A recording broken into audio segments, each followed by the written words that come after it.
Bienvenidos a una nueva edición de Sobre Ciencia. Ustedes saben, semanalmente aquí en la pantalla de TV Ciudad en esta quinta temporada. Y como venimos haciendo desde que iniciamos el ciclo 2025, vamos a dedicar por ahora como un cierre esta edición de hoy a presentar lo que va a ser la nueva gobernanza, el nuevo ecosistema, los nuevos actores de la política científica de nuestro país. Vamos a recibir en estudios al flamante presidente de la ANI, la Agencia Nacional de Investigación e Innovación, Álvaro Brunini, para conocer, cuáles son sus objetivos, sus metas, cómo va a funcionar la ANI en esto que se define como un nuevo ecosistema de ciencia e innovación en nuestro país. Pero además tenemos otros contenidos, por ejemplo, vamos a hablar sobre las palmeras en Uruguay, algo exhaustivo, les vamos a contar sobre todas las palmeras que en uno u otro punto de nuestro territorio pueden encontrarse. Además, vamos a hablar de la ciencia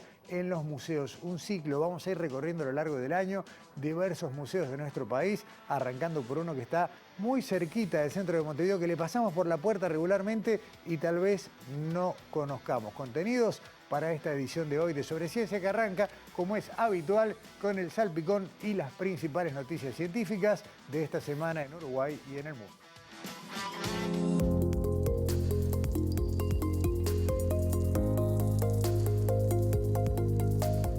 Un nuevo asteroide llevará el nombre de una personalidad uruguaya. Se trata de un cuerpo celeste descubierto en 1993 por el astrónomo belga Eric Walter Els en el Observatorio de la Silla en Chile, que hasta ahora había sido identificado con el código 20067. La comunidad de docentes del Liceo número 1 de San Carlos, en el marco de la reinauguración del Observatorio Astronómico de la institución, solicitó que el asteroide, que mide unos 10 kilómetros de diámetro, reciba el nombre de Marta Nieves, en homenaje a una maestra, escritora y artista plástica nacida precisamente en la localidad de San Carlos. La docente Marta Nieves, también artista plástica, tuvo una destacada labor como maestra en escuelas primarias y secundarias, tanto urbanas como rurales, e hizo importantes contribuciones a la cultura y a las artes. Por ese mismo motivo, en 2010 ha recibido el premio Morosoli de Plata. Marta Nieves falleció en 2014. Según el físico Martín Montero, con este asteroide ya son 36 los que llevan el nombre de una persona de Uruguay, de los cuales la mitad son astrónomos.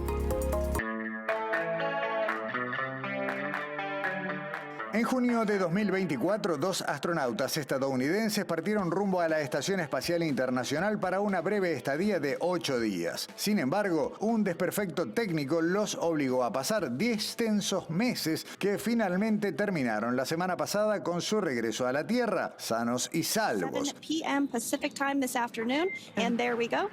We have visual on 4 healthy mains. Sunny Williams y Butch Wilmore, de 62 y 59 años respectivamente, tenían como objetivo probar la nueva Starliner de Boeing, que podría hacer competencia a la empresa SpaceX del multimillonario Elon Musk. La misión falló y se vieron obligados a esperar varios meses hasta que la NASA pudiera traerlos de regreso. Paradójicamente, el esperado momento se produjo a bordo de una nave de SpaceX junto a otros dos astronautas que formaban parte de la tripulación oficial de la Estación Espacial Internacional. El paleontólogo de Facultad de Ciencias, Sergio Martínez, integró un grupo de investigadores que descubrió una nueva fauna fósil en la provincia argentina de Río Negro. Los restos encontrados datan del Cretácico tardío, hace entre 83 y 72 millones de años. Entre las más de 400 piezas halladas, las más llamativas son las de los dinosaurios, entre las cuales fueron identificados 7 individuos de una nueva especie herbívora a la que se nombró Chadi-Titancalvoy. Martínez, en particular, participó en la identificación de restos de almejas que se observó que existieron en un ambiente muy cálido, de tipo desértico, con dunas y pequeñas lagunas. Este conjunto de fósiles hallados revela una importante densidad biológica para el área y el momento, y también muestran las particularidades de las faunas cretácicas de América del Sur. Este sábado 29 de marzo, el Espacio Modelo recibirá una nueva edición de la tradicional Semana del Cerebro que, como es costumbre, propone diferentes stands, juegos y otras actividades para conocer más sobre nuestro órgano maestro. La jornada se extenderá desde las 14 y hasta las 18:30. Es entrada libre, no se la pierdan.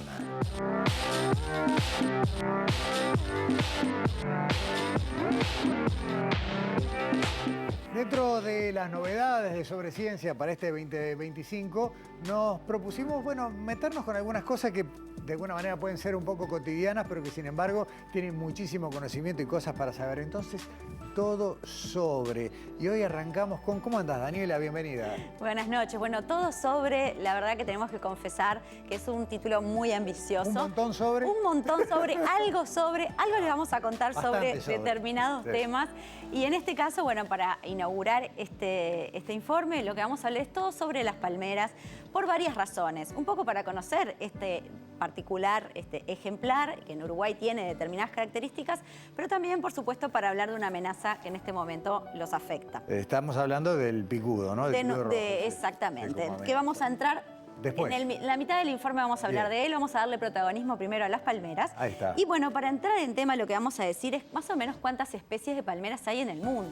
Hay más de 2.500 especies de palmeras que se conocen en el mundo. En Uruguay obviamente no tenemos tantas, tenemos 6 especies autóctonas y más de una decena exóticas, que quiere decir que son de otros lugares, pero que de algún modo han llegado a Uruguay.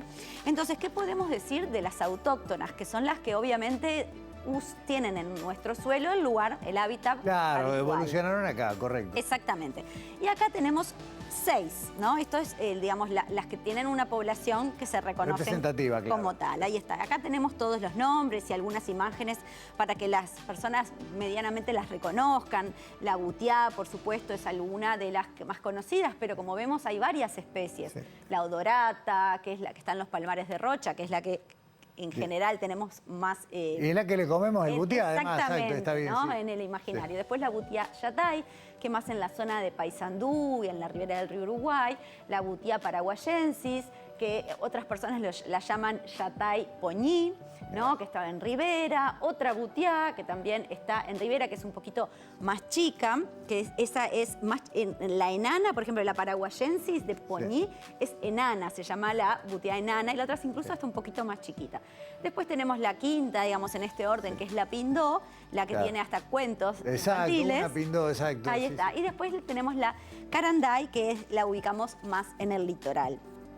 No, Uruguay no es un país de gran diversidad, aun cuando tenemos 6 especies, no es un país de gran diversidad porque no estamos en zona tropical, que es donde habitualmente están las palmeras. De todo modo hay una cosa que me da... Siempre uno... ¿Te acuerdas que había un cuento que obviamente no es real, pero que hablaba de como un camino de palmeras, ¿no? Que empezaba en el río Uruguay y terminaba en la costa de Rocha. Sin embargo, veo que son 2 especies distintas. Exactamente. Sí. Hay zonas que están... O sea, por eso los expertos... en particular, para hablar de esto, hablamos con Camilo Pérez, que es biólogo y guardaparques e integrante del Jardín Botánico, que fue un poco el que nos ofreció todo este conocimiento para compartirlo. Él nos explicaba que justamente no hay una gran diversidad por esto mismo, porque hay zonas donde en manchas en el territorio donde se pueden encontrar, pero no es como en el trópico, donde obviamente están en todos lados. Perfecto. ¿No? Entonces, bueno, estas son las autóctonas, pero también por diferentes razones podemos tener exóticas. Las introducidas, claro. Exacto. No vamos a hablar de todas porque obviamente hay diferente cantidad de poblaciones de cada, pero vamos a hablar de algunas como la Fénix canariensis o palmera canaria, que es la que seguramente todos reconocemos, la dactilera, 2 especies de washingtoniana y vamos a ver cómo lo pronuncio, Arcontophénix. Muy bien, son comprensibles. Exactamente. Bueno, todas estas especies de algún modo están presentes en algún lugar. Las especies de las washingtonianas, por ejemplo, son bastante populares en los jardines, ¿no? Y en el ornato público tenemos a varias de ellas. En particular, la palmera canaria y de las autóctonas, la pindó y la butiá. Perfecto. ¿Está? Y ahora llegamos A ver, al momento del picudo, que no queremos tenerlo entre nosotros, Claro. pero bueno, como dice acá primero antes de eso, el picudo es un insecto que afecta a diferentes palmeras, pero ¿qué pasa en el espacio público, Claro. que es donde las vemos? Bueno, según datos de la Intendencia de Montevideo, tenemos más de 5.500 palmeras en espacios públicos y más de 19.000 en predios privados, o sea, en casas y en lugares que no son de la vía pública, digamos, ¿no? Pero como les decía, ahora vamos a hablar del picudo. Picudo, que se viene haciendo ver tanto en lugares públicos como privados, ¿no? Uno ve ese triste tronco que quedó como descabezado y es porque ya pasó el picudo por ahí. Sí, es visible su presencia, aunque no vemos el bicho, en este caso el insecto, el picudo siempre está. Podríamos decir cuando vemos esa palmera, como tú decís, que se le van cayendo las hojas y va quedando casi que con un tronco, Sí. ¿no? Bueno, pero ¿qué es el picudo? Entonces, A ver. un poco lo resumimos acá. Es un insecto que hay más de 40 especies en el mundo, que efectivamente su plato principal son las palmeras, que en Uruguay ya tiene un par de años detectado, que ha pasado a diferentes departamentos, sobre todo en el litoral, Colonia, San José, Montevideo, algo de Maldonado, como dice allí, algunos casos en Florida, en La Valleja, en Flores. Pero en Montevideo, por lo pronto, su especie favorita es una de las palmeras exóticas, la palmera canaria, aunque también se ha detectado casos en Butiá y Pindó. Ok, porque había digamos, al principio se decía que solamente afectaba a las palmeras exóticas introducidas, pero Exactamente. está claro que no. Y como todo insecto y como toda disponibilidad de alimentos, el insecto se fue adaptando también a lo que tiene de alimentos. Claro. Por eso Butiá y Pindó es uno de las palmeras autóctonas. El problema es acá, la preocupación es que llegue a Rocha y obviamente que ataque a esta zona tan icónica de las palmares de Rocha. Pero bueno, vamos a conocer un poquito más sobre el picudo, vamos a hablar de su ciclo de vida. Este es un insecto de la familia del escarabajo, como hablamos, que cumple este estadio, ¿no? El picudo coloniza la palmera desde la cima, hace un huequito, pone los huevos y lo tapa, por eso es difícil detectarlo previamente. Pero puede poner hasta entre 200 y 300 huevos cada hembra fecundada. Esos huevos empiezan ese ciclo de vida, esa larva se alimenta a su vez de ese tronco, que lo va huecando, va generando galerías, hasta que forma estos capullos que después se transforman en la pupa, ¿no? Que se alimenta y vive en la palmera y nace el insecto adulto, que curiosamente, y acá es una de las estrategias que digamos más difíciles de combatir, que puede volar hasta más de 1 kilómetro. Entonces, por más que las palmeras estén dispersas, puede ir colonizando otras palmeras. Por eso la importancia de detectarlo y matarlo. Claro. ¿No? Bien. Y bueno, ¿qué pasa en Uruguay? Entonces, como decíamos, en Uruguay vimos un poco la zona donde se está afectando, ¿no? Y como les decía, como ven en el mapa, hay una zona roja que puede extenderse un poquito más amarilla, pero estamos cerca de Rocha, ¿no? Que Sí, va llegando, sí, va creciendo hacia el este. Sí. Exactamente. ¿Y qué pasa entonces? ¿Cuál es la preocupación? Bueno, tanto el Ministerio de Ganadería a nivel nacional como gobiernos locales están tomando medidas, pero la verdad que es muy difícil detectarlo tempranamente para poder tener desarrollar determinadas acciones. ¿Cuáles son esas acciones? Bueno, lo que podemos hablar de medidas de control son trampas, como dice ahí, para captar a los adultos en el vuelo o antes de que colonicen la palmera. Una vez que están en la palmera, tratamientos químicos para eliminar las larvas y eventualmente los adultos, dependiendo la etapa en que estén del ciclo. Y por supuesto el monitoreo constante para evitar que efectivamente colonicen y afecten. Una vez que todos conocemos realmente palmeras en que se han hecho este tipo de trabajos y no se han podido recuperar, porque realmente son muchas larvas y la palmera se muere indefectiblemente. Bueno, después de ahí la remoción de la palmera irrecuperable es importante, justamente para que no sea reservorio de próximas infecciones. Sí, aparte vos lo dijiste cuando hablabas del ciclo, que no es solamente el adulto el que daña la palmera, sino que ya en la etapa de crecimiento, las propias larvas... Exacto, la generación de esas galerías que se generan porque la misma larva va comiendo el tronco es lo que finalmente mata a la palmera y, bueno, hace que se pierdan primero las hojas y, bueno, y después... Seca toda la planta. Ahí está. Por eso, ante cualquier duda, sospecha, insistimos, no hay en este momento métodos infalibles, hay que, bueno, hacer muchos trabajos, hay empresas vinculadas a este tema que el Ministerio de Ganadería y las intendencias locales tienen. En Montevideo, en particular, este teléfono que figuraba en pantalla es uno de los que se ha compartido para poder hacer las denuncias. Muy bien, Dani. ¿Todo sobre las palmeras y los picudos también? Todo sobre las palmeras sin picudo. Para no mentir, hicimos un poquito de todo. Está muy bien. Bueno, muchas gracias y nos vemos la semana que viene. Hasta la semana que viene. Dale. Pausa en Sobre Ciencia. Ya volvemos con Alexandra Perrone y un museo que tienen que conocer.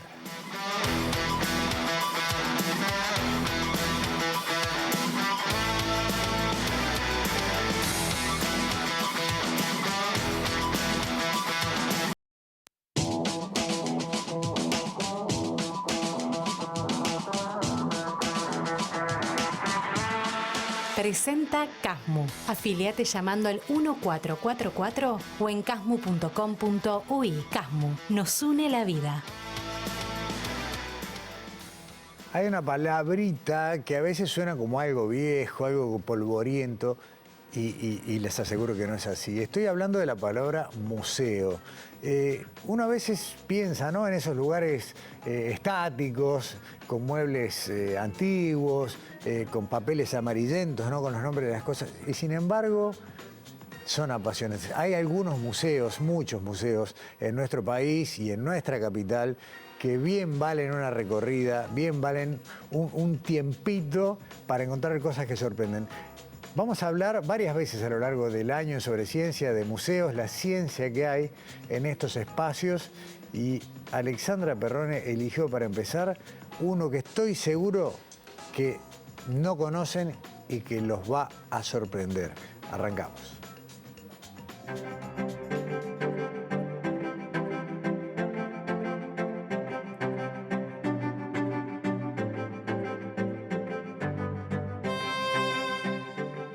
Nos encontramos en el Museo de Historia Natural Carlos Alberto Torres de la Llosa. Este museo, que depende de la Administración Nacional de Educación Pública, se encuentra en el Polo Cultural Yaba, junto con el Observatorio Astronómico de Montevideo y la Biblioteca Central de Secundaria.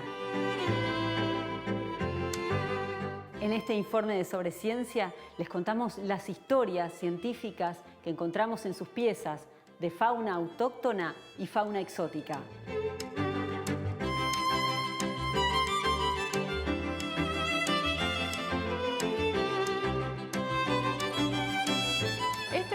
Es un museo principalmente pedagógico y con fines educativos. Se inaugura en el año 1911.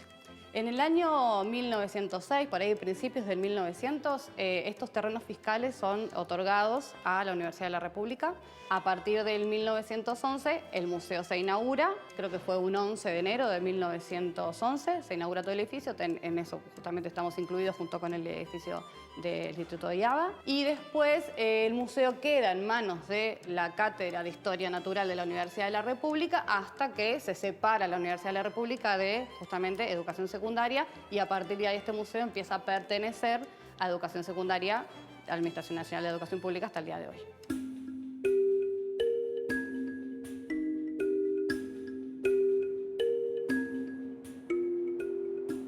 Carlos Torres de la Llosa fue un médico cirujano egresado de la Universidad de la República, de la Facultad de Medicina. Nacido en 1886, fue catedrático de Historia Natural, fue un gran consultor de educación secundaria, un referente en la enseñanza de las ciencias naturales en Uruguay. En el año 1920, él asume la dirección de esta institución y permanece en esta institución hasta el año 1956, años de su muerte.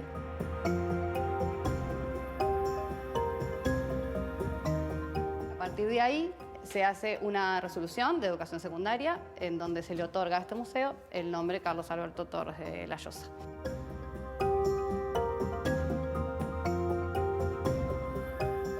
Este museo tiene la mayoría de su acervo en exhibición, alrededor de 1.100 piezas están exhibidas. Si bien hay alguna colección, la mayoría de las piezas se exhiben porque justamente su propósito es dar a conocer la biodiversidad del Uruguay con fauna nativa, la biodiversidad a nivel mundial porque tenemos un montón de acervo histórico y de especies exóticas. Y entonces su misión principal es esa a través de las visitas guiadas, por ejemplo, y de intervenciones que tienen que ver con el aspecto educativo. O sea, principalmente esa es la misión. Además de que, por supuesto, siempre velar por la biodiversidad, por el cuidado de los ecosistemas y dar a conocer ciertos especímenes que son prioritarios para la conservación.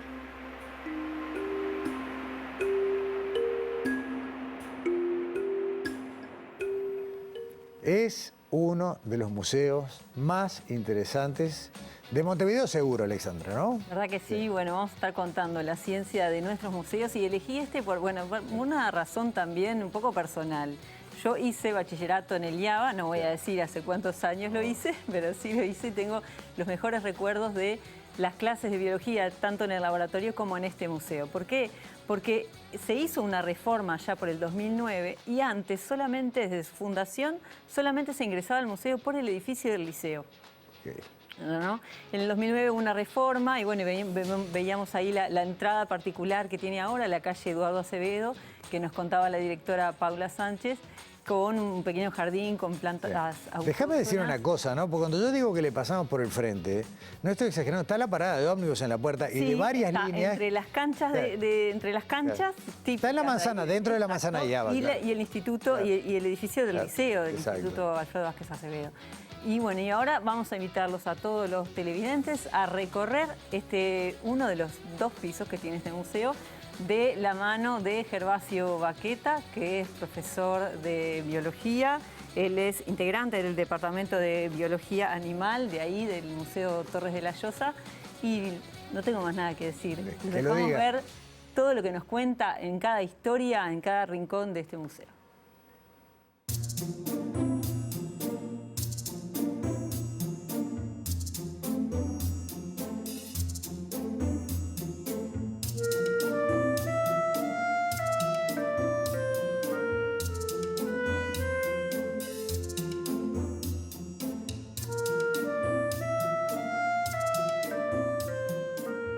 Bueno, bienvenidos al Museo de Historia Natural Torres de la Llosa. En este momento estamos en la sala de aves y mamíferos, ¿tá? Donde vamos a encontrar especies que se presentan en nuestro museo. Tenemos un caso acá de corredoras, que son el ñandú. Después tenemos citácidos.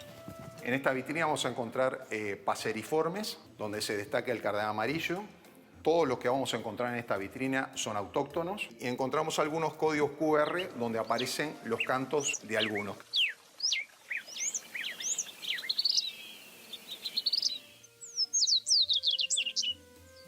También hay una réplica del primer ave fósil, el Archaeopteryx. Por eso se dice que las aves descienden de los reptiles. Era un lagarto que tenía plumas, ¿eh? Y eso lo podemos ver, por ejemplo, acá, donde estamos mostrando un chajá, en las patas de las aves. Tenemos anciniformes, cisnes, cisne europeo, cisne de cine australiano y autóctonos, cisne de cuello negro y ganso coscoroba. El verdadero cuervo, que es el europeo, que nosotros le decimos cuervo a lo que es un buitre, este es el verdadero cuervo de la película de Harry Potter. Acá también aparece, pero esto ya es autóctono, martín pescador grande y martín pescador chico. Una pieza única también que es del museo es el calao, que es un ave de África. Luego tenemos columbiformes, que son la familia de las palomas. Van a tener una paloma mensajera. La mensajera y otras razas de palomas derivan de la paloma que vemos en las plazas, que fue introducida por los europeos, igual que el gorrión, ¿no? De ahí la paloma en una época, en la Segunda Guerra Mundial, fueron importantes por el tema de las palomas mensajeras. No había la tecnología que hay ahora. Y después tenemos algunas autóctonas, ¿tá? Como la torcasita, picasuru, ¿tá? Y torcasa mediana. Bueno, seguimos por acá y vamos a encontrar aves marinas. Los pingüinos que aparecen en nuestras costas, que es el famoso pingüino de Magallanes, que a veces aparecen en petrolados. Hay una estación ahí en Piriápolis donde incluso se los recupera y luego se los libera. La vitrina de las rapaces. Vamos a tener en la vitrina rapaces diurnas y rapaces nocturnas. Dentro de las diurnas, la mayoría que hay acá son todas autóctonas. Van a tener la famosa águila mora, que hoy en día hay muy poca, está no es en extinción, pero es difícil de verla. El famoso ñacurutú, una de las rapaces nocturnas más grandes que tenemos, o búho. Abajo tenemos el chimango. Después luego tenemos el gavilán mixto, que es muy común verlo hoy en día en la ciudad, cazando palomas. Se siente el chillido. No es que lo hayan traído, no. Empezaron a venir porque hay gran cantidad de palomas, entonces ellos tienen oferta de alimentos. Luego acá tenemos más rapaces nocturnas, lechucita de campo, que antiguamente se la veía siempre en pleno día, y distintos tipos de búhos autóctonos, y el popular Tito Alba o lechuzón de campanario, que es cosmopolita. El carancho se lo está viendo también acá en Montevideo, incluso se dice que se alimenta en las usinas donde se llega la basura, igual que las gaviotas. Acá lo que vamos a ver son aves carroñeras. El cuervo de cabeza roja, que es muy común verlos en los cerros, y si nos vamos más hacia el norte vamos a tener el de cabeza negra. Acá tenemos una hembra de cóndor. Todos tienen la cabeza sin plumas. Eso le permite meterse entre todos los órganos y terminar de comer la pieza que fue cazada por un león o un depredador.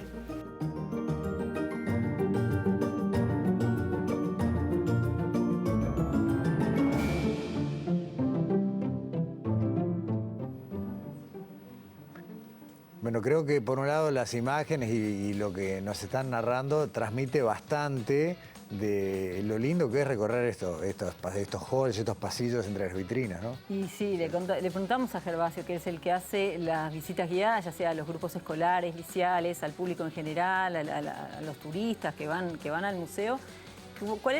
¿Qué es lo que más le preguntan? Y una cosa que nos decía era si los animales son de verdad, si son piezas que están embalsamadas y también están en frascos de alcohol o con formol al 10%, que obviamente ellos también se encargan de mantenerlos de una manera. Y también le preguntamos, y nos decía que la gente le pregunta si el tigre de Bengala es un tigre albino. No, el tigre de Bengala, lo que pasa que tiene más de 100 años y ha perdido el color.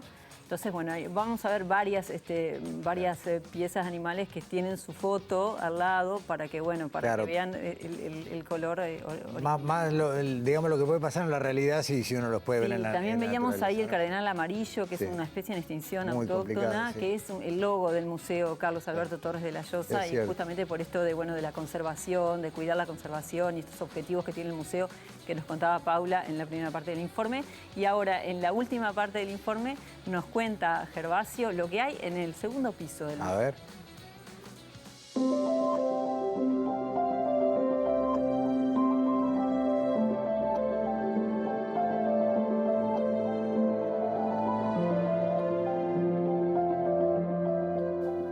Acá estamos en el segundo piso, en la vitrina de anfibios del museo, y voy a destacar una pieza que es importante, que es autóctona, que es el sapito de Darwin, que se encontraba en toda la costa de nuestro territorio. Lamentablemente, por la modificación de las dunas, ha sido perjudicado.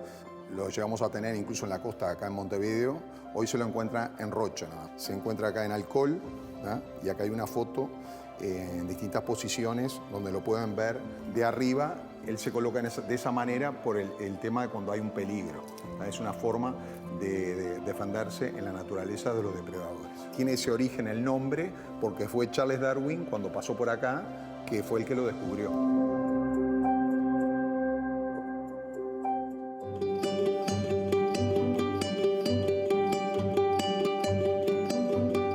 En esta vitrina vamos a tener los quelonios, las tortugas. Voy a hacer hincapié un poco en lo que es las tortugas que son autóctonas nuestras, de agua dulce.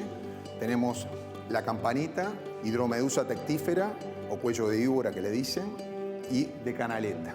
Y el famoso morrocoyo, que muchas veces por falta de información se lo considera que es una tortuga venenosa. En realidad, ninguna tortuga es venenosa. son tortugas de agua dulce.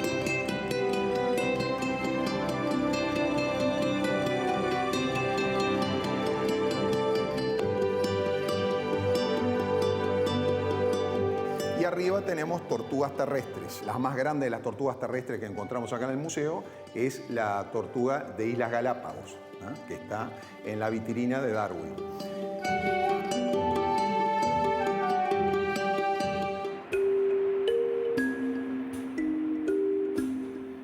Bueno, acá nos encontramos en la sala de invertebrados, donde van a tener en estas vitrinas los equinodermos, donde van a ver estrellas de mar de distinto tipo, escudos de mar, erizos de mar.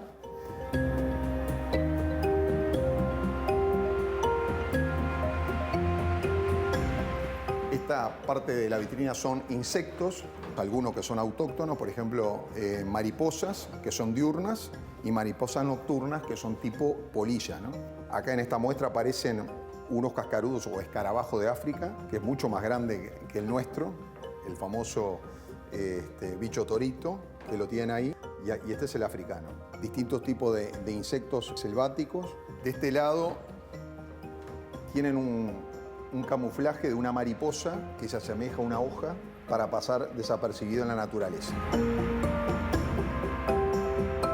Pasamos a esta vitrina, que es la vitrina de crustáceos, donde van a tener el cangrejo sirí, centolla, distintos tipos de crustáceos como langostinos, cangrejo de río.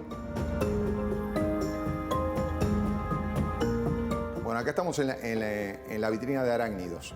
Dentro de los arácnidos vamos a tener las gramostolas, las arañas que son ponzoñosas. Tenemos la araña del lino, la araña de los bananos y la viuda negra. Después, dentro de la familia de los arácnidos vamos a tener los escorpiones, ¿eh? Los tienen acá.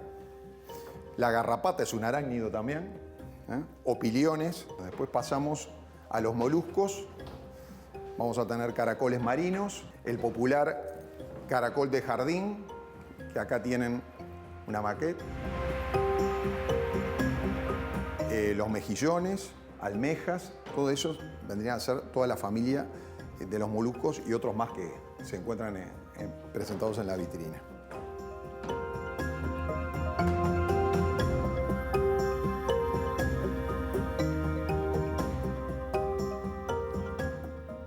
Alexandra, en calle Eduardo Acevedo, en lo que es la manzana del Iaba, entre Guayabos y José Enrique Rodó, sí, frente a la parada de ómnibus, está la puerta de acceso a un museo que es de entrada libre y que se puede acceder sin necesidad de hacer reserva. Y yo quería recordar también que si bien no hacen investigación específica en el museo, sí están en contacto con investigadores de varias disciplinas que hacen charlas ahí todos los meses. Tiene un anfiteatro muy particular también, pero que es muy un lindo lugar para también charlas. Trabajan en contacto con la gente de cultura científica del Ministerio de Educación y Cultura, con varias instituciones científicas, están todo el tiempo vinculados y todo el tiempo haciendo diversas actividades de divulgación científica.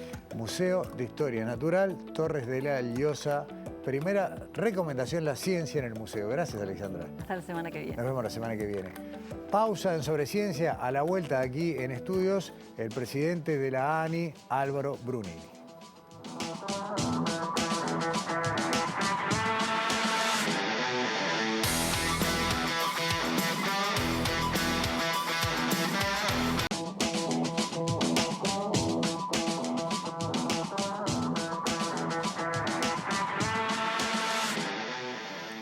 Si ustedes nos vienen siguiendo desde el programa 1 de esta quinta temporada, sabrán que abrimos el año conversando con Bruno Gili, asesor de Presidencia de la República en temas de ciencia, tecnología e innovación, para hablar justamente de cómo se está configurando lo que se define como un ecosistema.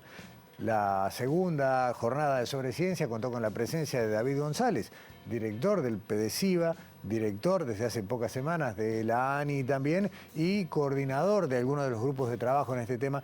Y para hoy tenemos lo que sería el cierre de esta primera parte de presentación del ecosistema, puedo usar esta expresión, y tenemos el gusto de hacer lo que sería la primera entrevista en este rol con el presidente de ANI, Álvaro Brunini, presidente del directorio de ANI, acompañado por Sara Goldberg y David González, a quien ya mencionamos, y junto con Mariana Ferreira, directora ejecutiva Ejecutiva, y Martín Mercado, vicedirector ejecutivo. Bienvenido, Álvaro. Gracias por acompañarnos. No, muchas gracias por la invitación. La verdad que es un honor estar haciendo aquí mi primera entrevista como presidente de ANI. Los agradecidos somos nosotros, bueno, y también poder llevar un poco digamos, estos preparativos, esta toma de posesión, es lo que es tal vez la principal, o sin duda una de las principales herramientas de funcionamiento de todo el sistema científico de Uruguay. Vos venís de Uruguay 21, una institución muy orientada a aceitar, a dinamizar ciertas áreas del comercio Uruguay, conectar sectores productivos, abrir mercados y demás, que es algo que la ciencia de Uruguay tiene como un debe grande. ¿Va un poco por ahí una primera mirada en lo que van a ser tus roles? A ver, de alguna manera hay un desafío que claramente el ministro de Economía, O'Donnell, ha planteado, que es la necesidad de que el país crezca más. Y que crezca más para poder no solo desarrollarse económicamente, sino también para mantener su sistema de bienestar social.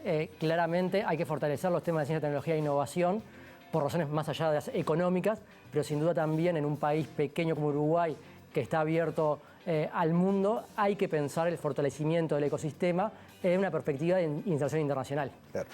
Mejorar, digamos, es un término muy de ustedes los economistas, pero que todos hemos escuchado, la trampa del ingreso medio, que es en lo que está la situación que puede definir a Uruguay hoy, requiere de mover ciertas perillas y con dinamismo. Y sin duda aplicar conocimiento es tal vez la más indicada. Totalmente. O sea, claramente Uruguay es un país pequeño en términos de población, por lo cual tenemos que apostar a tener bienes de calidad, a estar insertos exportando conocimiento, exportando valor agregado. Si vemos los países que han tenido éxito en desarrollo, que son intensivos en recursos naturales, han logrado el desarrollo a través de agregar valor a sus recursos primarios, pero también a través de diversificar su estructura exportadora, tanto de bienes como de servicios. Entonces, claramente la única salida de nuestro país parece ser en una economía basada en el conocimiento. Ahí está.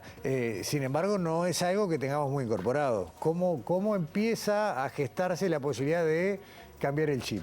Bueno, o sea, claramente no partimos de cero, tampoco venimos con una idea refundacional. Y de hecho, las agencias que van a jugar un rol relevante son agencias que no se están creando en este momento, sino que tienen su historia. La ANI ha cumplido un rol fundamental, también ANDE, INEFOP, Uruguay 21, Ceibal, obviamente, y claramente el ecosistema es mucho más que las agencias. O sea, claro, si vemos la necesidad de que haya una coordinación de agencias para poder impactar de mejor manera, pero también entran los ministerios, también va a entrar el sector privado, también va a estar el sistema de ciencia de nuestro país, el Pasteur, el Clemente Estable, etc. Entonces, de alguna manera nos precisamos todos, o sea, y precisamos más inversión, precisamos más académicos, también. A mí me parece cuando se discute entre ciencia básica, ciencia aplicada, porque claramente en Uruguay precisamos más de ciencia básica y más de ciencia aplicada. Claro. O sea, es claro que hay una restricción de recursos, pero hoy, o sea, partimos realmente de un punto bajo. Está claro que, ANI es uno de los principales financiadores del sistema científico. De todos modos, por más que refuercen su presupuesto, y después te voy a preguntar sobre eso, nunca va a poder sola. Y uno de los roles que trató de cumplir y creo que quedó siempre a medio concretar es justamente ese. Abrieron llamados más de una vez para complementar inversión pública con privada, fondos sectoriales y demás, herramientas válidas, pero que no han terminado de entusiasmar a la contraparte, al sector privado. ¿Cuál es el plan ahí? A ver, nosotros asumimos hace muy pocos días, obviamente estamos poniendo la casa en orden. También destaco que tuvimos una muy buena transición con la anterior administración, que nos proveyó de información básica necesaria. Y nosotros, nuestra idea es, durante abril y mayo, vamos a estar haciendo el proceso de planificación para los próximos 5 años, de forma de, en junio, estar haciendo nuestro pedido presupuestal. Y obviamente esta planificación no la va a hacer ANI de forma aislada, sino con el resto de las agencias, obviamente con el programa que se está montando en Presidencia y también en diálogo con los diferentes actores. O sea, tenemos pendientes reuniones con CONICIT, InvestigaUY, etc. Está bien, pero más allá del número, ¿no? De que cuando se genere la propuesta presupuestal va a haber una cifra entre lo deseable y lo que se puede conseguir. Pero eso siempre se va a tener que reforzar, y mientras más mejor, con seducir al sector privado para que se sume a la aventura de invertir en generación de conocimiento. Y ahí usé la palabra seducir, no ingenuamente. Somos bastante duros para eso. Sí, mira, de hecho, hoy en la mañana tuvimos un evento en el campus de Uruguay Innovation Hub, donde, que se llama Conexionar, el evento, donde un poco lo que se buscaba era conectar diversos beneficiarios de programas que han pasado por ANI. En concreto, esto era conectar investigadores con sus proyectos de investigación con empresas interesadas en esos proyectos, ya sea en invertir en esos proyectos o adquirir conocimiento de esos proyectos. Entonces, creemos que tenemos que lograr hacer muchas más actividades de vinculación entre el sector académico y el sector productivo. También sabemos que los países que han tenido éxito en desarrollo en base a la ciencia, tecnología e innovación, también el sector privado ha cumplido un rol importante. Entonces, obviamente la ANI es una agencia clave, el sector público es clave, pero precisamos al sector privado en esto de diferentes formas. Vamos a trabajar con temas de incentivos fiscales que estamos revisando, creemos que podemos impactar de mejor manera, también con los fondos que tenemos actualmente, y también creo que tenemos que hacer más actividades de conexión entre el sector académico y el sector privado, el sector productivo, y también todo el tema de transferencia tecnológica va a ser un tema relevante en este periodo. Bueno, de hecho, cuando nos visitó Bruno Gili, habló de que seguramente está incorporado hasta incluso en la nomenclatura de la futura institucionalidad, la idea esa, ¿no?, de transferencia de conocimiento. Y uno siempre piensa, y yo mismo lo acabo de hacer, en reclamarle al privado que se involucre más. Ahora, ¿cómo estamos de cultura en el sector científico también para sentarse en la mesa con el privado? Bueno, creo que de las dos formas, por eso decía que las actividades como la de hoy de mañana me parece que son muy productivas, porque estos cambios culturales no son rápidos, llevan tiempo, y creo que hay que entender a cada una de las partes. Creo que venimos de experiencias muy exitosas, por ejemplo, en el Pasteur. Ahí creo que Batiani ha cumplido un rol clave, donde estamos viendo hoy científicos que a su vez están poniendo startups. Hoy tenemos una masa crítica de startup biotecnológica que hace 10 años no teníamos. Tenemos fondos de inversión interactuando con esas startups tecnológicas, aceleradoras, incubadoras apoyando esas startups. Entonces, creo que hay esperanza. Está bien. Hay un rol acá, una frase que suena muy lindo, que es la inserción global, ¿no? Y en definitiva, nosotros, por un lado, generamos conocimiento para nuestras necesidades, y habría que obviamente acelerarlo, pero también tener el radar para ver las necesidades del resto, meternos en cadenas productivas. ¿Cómo sería esa interacción? ¿Cómo puede ser un mecanismo o más de uno como para que Uruguay realmente exporte conocimiento o se inserte en esa circulación global de conocimiento? Bien, por eso justamente creemos que tenemos que aprovechar las sinergias entre las agencias y con los ministerios, que no es que no existieran coordinaciones, pero creemos que se pueden potenciar. Claramente tenemos que recibir información de Uruguay 21, de Cancillería, sobre cuáles son las tendencias en el exterior, sobre qué es lo que se está demandando en el exterior. Nosotros también en temas innovadores, o sea, uno de los temas que hay cuando se identifica una actividad innovadora es que después, cuando querés ver inversiones en esos temas, no está la regulación, no está la normativa, no están los procedimientos claros, no solo en el sector privado, sino en el sector público. Entonces, creo que la ventaja de ver los temas de forma transversales a las agencias y los ministerios es poder avanzar más rápidamente en la resolución de los obstáculos para las inversiones, para la innovación. ¿Puede pensarse en una especie de ventanilla única para agilizar trámites? Estaba recordando una experiencia exitosa, afortunadamente, que fue la puesta en mercados internacionales de una cepa de levadura autóctona para producción de vinos. Y recuerdo charlas informales sobre lo difícil y trabajoso que había sido ir superando nuestras propias barreras burocráticas y demás, y va un poco en línea de lo que estabas diciendo. ¿Cómo generamos ahí también, cómo aceitamos esos mecanismos?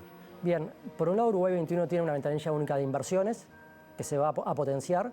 Claramente este es un tema que le interesa al Ministerio de Economía, y creo que la ventaja ahora es, tenemos un programa de presidencia, entonces bueno, creo que ellos son quienes pueden alinear a las agencias y a los ministerios en lograr avanzar de forma transversal a estos temas, porque involucrará no solamente los ministerios y agencias vinculados a temas productivos o científicos tecnológicos, sino también otros ministerios, como puede ser Salud Pública, como puede ser Ministerio de Ambiente. Sí, y ganadería, que no los hemos nombrado, pero bueno, dentro del ecosistema están el INAC, el Instituto Nacional de Carnes, y el INIA, Instituto Nacional de Investigación Agropecuaria, otro de los grandes inversores en generación de conocimiento. Tal vez es el que más gimnasia tiene en esto de invertir en conocimiento y ponerlo en mercados. Sí, y de hecho, bueno, venimos trabajando muy bien tanto con INAC, INIA, Ministerio de Ganadería, en algunos desafíos de innovación para el sector agropecuario que en los próximos meses estaremos anunciando, porque también tenemos que pensar no solamente en la creación de nuevos sectores, el desarrollo de sectores nuevos como puede ser el aeroespacial, que es un sector que se está trabajando, sino también en los sectores tradicionales como la ganadería, que también precisan de mayor innovación. Claro. Uno puede decir, bueno, un producto centenario en este país como la carne, ¿no? En definitiva nacimos casi como un país productor de carne y de ganado, sin embargo hoy el mundo no solo compra carne, compra valores no tangibles, ¿no? Sostenibilidad, impacto ambiental, balance de carbono, un lindo trabajo. Totalmente. Y no nos olvidemos de los servicios y la importancia también de insertarnos en temas de servicios. Claro. Estamos ya en un punto cultural, digamos, de todos los actores que hemos ido mencionando en esta charla, como para dar el salto. Creo que sí, creo que un poco la idea es en mayo, no sé si tengo autorización, pero te lo comento, estaremos haciendo un evento donde vamos a estar presentando algunos lineamientos del ecosistema y dando, presentando las caras que van a estar trabajando en este tema. Creo que tenemos muchos diagnósticos, en las últimas décadas hemos acumulado diagnósticos, habrá que hacer puntualmente alguno más, pero creo que es momento de toma de decisiones y de poder pasar a la acción. Creo que nos falta algunos días para terminar de ordenarnos y esto va a empezar sin duda a rodar. Bueno, no tengo idea cuál es la fecha, pero el 23 de mayo es el Día del Investigador y la investigadora en Uruguay. Sería una gran fecha para todos esos anuncios. Álvaro, Ani, digamos, en su máxima cercanía con cada investigadora e investigadora, tiene sus fondos, sus llamados anuales o bianuales para determinados fondos que potencian áreas de investigación básica, aplicada, sectoriales y demás. Y siempre ha sido una recurrencia contemplar, por un lado, que cada fondo que se asigna tiene un límite bastante escaso en cuanto a la cantidad de dinero y, por otro lado, tampoco son muchos los proyectos que se pueden financiar. Yo no tengo que me anticipes un número que puedan estar manejando, pero ¿va a haber un esfuerzo por ese lado? Va a haber un esfuerzo, creo que es parte de lo que tenemos que discutir en abril y mayo, de pensar los instrumentos, de entender si estamos efectivamente impactando, si quizás en algunos nos estamos quedando cortos en potencia, puede ser no solamente en cuanto a los montos, sino en cuanto a los plazos.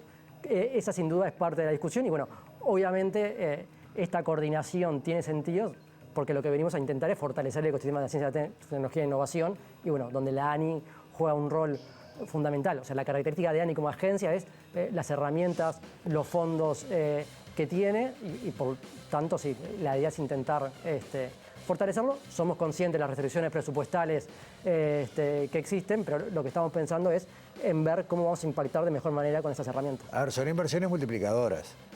Cualquiera de estas inversiones que tenga éxito multiplica muy rápido, mejor dicho, no muy rápido, y ese es el otro problema. No multiplica, puede multiplicar muchísimo si madura y llega a buen puerto.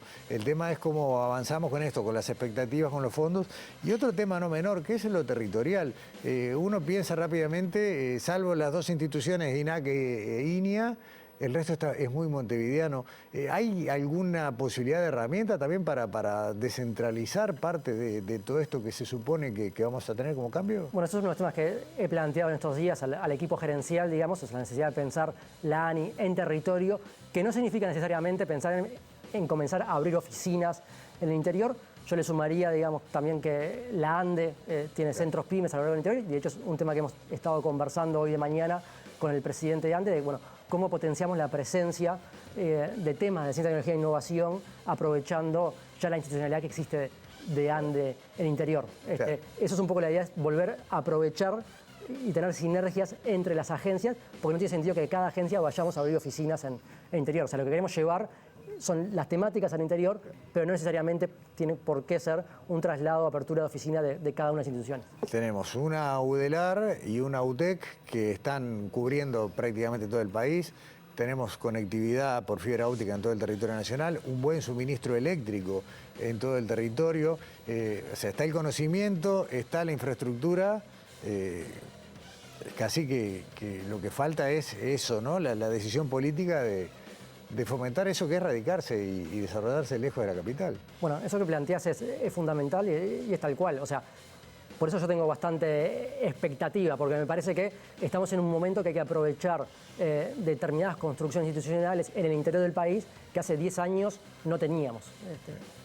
parte de mi familia es de Juan Lacase, o sea, una ciudad típicamente industrial con problemas, obviamente sus empresas principales, y hoy vemos jóvenes exportando servicios desde Juan Lacase, pero eso hace 10 años no existía. O sea, hoy tenemos la UTEC, tenemos las universidades, la Universidad de la República en el interior, universidades privadas que también están yendo al interior. Bueno, de alguna manera tenemos una generación de conocimiento que hay que aprovechar.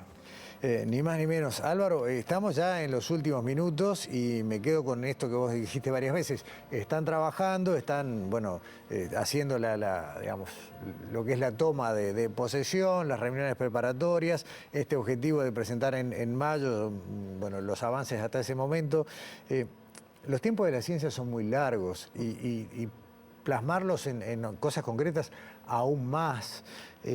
¿Con qué horizonte están trabajando ustedes? Porque generalmente una gestión política, por la propia Constitución, piensa en 5 años, pero ¿en cuántos años están pensando? Bueno, creo que acá lo relevante es que tenemos el respaldo de los jerarcas políticos, del Poder Ejecutivo, y claramente hay temas que podremos impactar en el corto plazo, pero hay temas que son necesarios y hay que hacerlos, y hay que invertir recursos públicos, aparte de privados, que van a tener un impacto de más largo plazo, por lo cual esto realmente se tiene que transformar en una política de Estado porque va a superar un periodo de gobierno, como decís tú. Hay temas que van a impactar en el corto plazo, pero hay temas que no. Y tenemos que ser conscientes porque si cada 5 años estamos armando y desarmando, se pierde efectividad.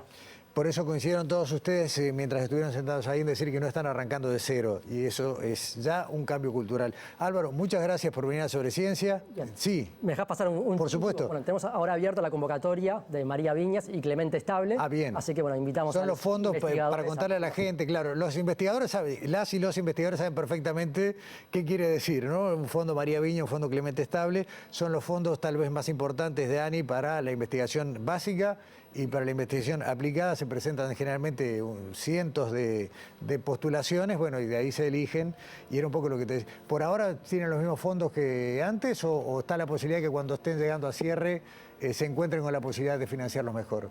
Por ahora tenemos los mismos fondos que antes. En realidad el presupuesto de este año fue votado de antes, claro. El año pasado, en diciembre de 2024. Bueno, son de los instrumentos principales que tiene la ANI, es de las cosas que tenemos que revisar su funcionamiento y ver si no hay que ampliar los proyectos, si hay que mejorarlo. También se han incorporado unos criterios que creo que son interesantes en cuanto a cambio climático, en cuanto a género, que también son aspectos a potenciar. Está bueno, buenísimo. Álvaro, te esperamos de nuevo más adelante cuando hayan terminado esta primera etapa para contar cómo sigue todo el funcionamiento de ANI y del ecosistema de ciencia. Muchas gracias por la invitación y estaremos aquí de vuelta. Gracias a vos por venir. Cerramos Sobre Ciencia aquí en TV Ciudad y nos vemos la semana que viene.